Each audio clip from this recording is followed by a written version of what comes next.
TKW Arab Saudi asal Banten Sherly shock mengetahui permintaan majikannya setelah dinikahi. Sherly mendapat emas dan berlian 1 lemari penuh setelah dipinang pengusaha Arab Saudi yang merupakan majikannya.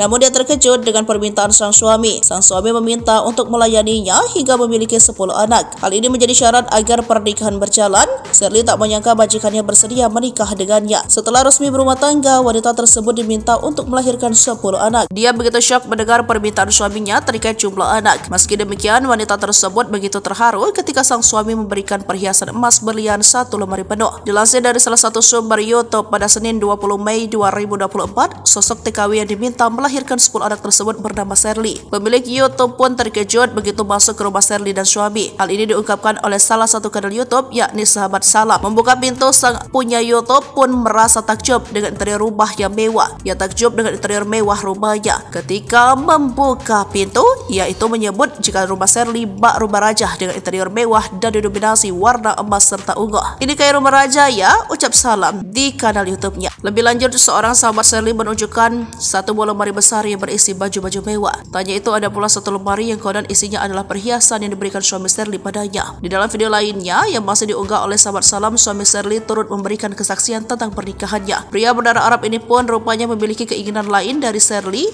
selain menjadi ibu rumah tangga dan menjaga anak-anak. Dia mengaku ingin memiliki 10 anak dari rahim wanita asal Banten tersebut. Saya ingin memiliki 10 anak, ujarnya sembari tertawa. Diketahui jika Sherly menikah dengan pria yang kerap disapa Baba ini sejak tahun 2006 lalu. Dari pernikahannya mereka dikaruniai 4 orang anak. Sherly pun memutuskan untuk tinggal di Arab Saudi bersama suaminya dan sesekali pulang ke kampung halamannya di Banten.